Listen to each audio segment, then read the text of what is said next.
Are you tired of your YouTube videos not getting any views? Well, consider TUBEBUDDY. I've used TUBEBUDDY for years to scale up my YouTube channel. Now we're sitting over 200,000 subscribers. TUBEBUDDY is a browser extension that offers a ton of built-in productivity and time-saving services to take your channel to the next level. Use my link in the description to get started with TUBEBUDDY and level up your channel faster. We working.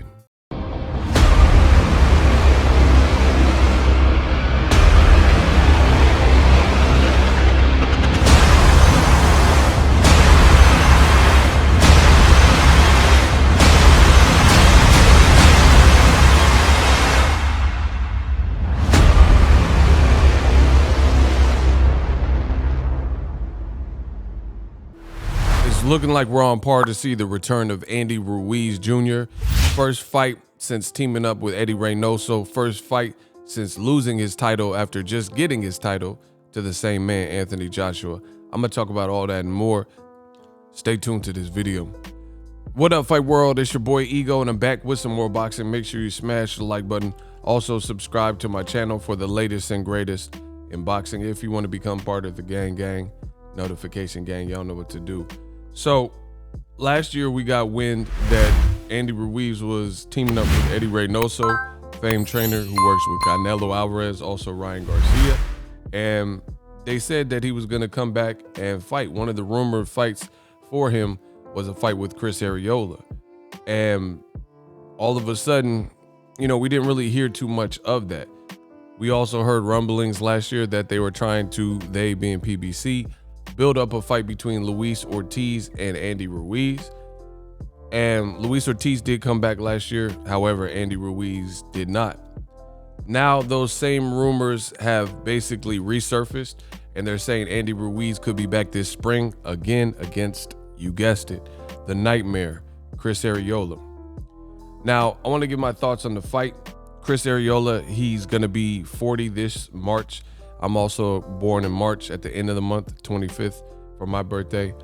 Shout out to the Pisces and Aries. And I don't have a problem with the fight. You know, listen, the thing is this. I think there's a lot of people in this boxing game that are fans, and they're really not realistic. You know, that's just what it is. At the end of the day, this is it should be a sure shot firefight, you know, in terms of action. Even though Chris Arreola, you know, he's 40, he hasn't looked bad recently. Like, he gave Adam Kaunacki all he could handle. People thought Adam Kaunacki was going to run through Chris Arreola, but that wasn't the case. He was on the Errol Spence, Mikey Garcia undercard. He got a knockout against, I think the guy was undefeated. I was at that fight live at Jerry's World, AT&T Stadium, Texas, Arlington. Let's go. And Chris Arreola, he throws punches. He's been in there with the Klitschko's of the world, the Wilders of the world. He has a lot of experience. Also, I think a great selling point is like origin and ethnicity. Andy Ruiz, Spanish speaking, Mexican American. Same with Chris Arreola. Both kind of from the LA Imperial area, you know, just LA, SoCal area.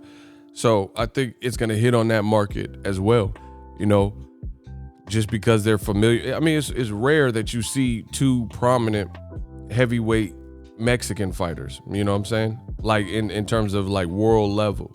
So Andy Ruiz, in defeating Joshua, he became the first ever Mexican heavyweight champion. So that was big. So you haven't really seen that combination often to the point where it makes sense. Not like, you know, a Mexican heavyweight fighting some black fighter or Ukrainian fighter, Russian fighter, or whatever. I'm talking about two known Mexican fighters in the heavyweight division at a high level. You know, I don't remember the last time it's happened. A lot of people mistakenly bring up John Ruiz, but he's Puerto Rican. He's Boricua, Huepa. You know, a lot of people get that confused. I see people thinking he's Mexican, but he's not. You know, so I don't have a problem with the fight.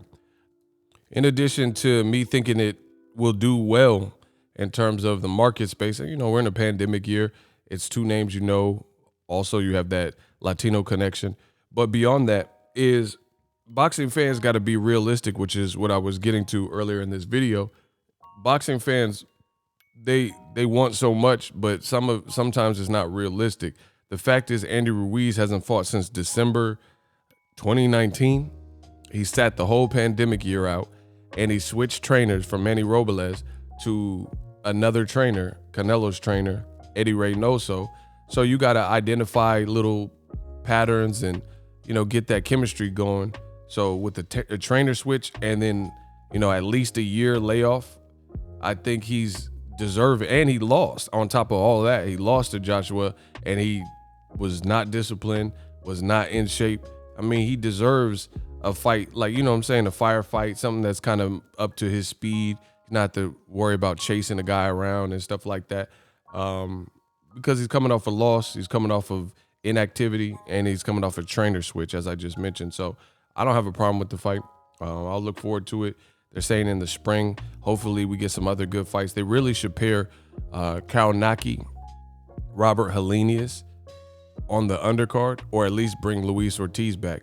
Because I think one thing that a lot of people are missing in this game, ego matchmakers, is heavyweights. It's a different level. It's still boxing, but if you're watching a heavyweight card, you want to see heavyweights chunk them. You know what I'm saying? You want to see grown heavyweight punches. And I just feel like there's a lot of cards that people are putting together, and when it comes to heavyweight, it's not just all like heavyweight. You know what I'm saying? The card doesn't have that same synergy when you start putting a lot of the lighter divisions. Like, I think a miscue for PBC was the Wilder Luis Ortiz 2 card, because the whole undercard, I went to that fight.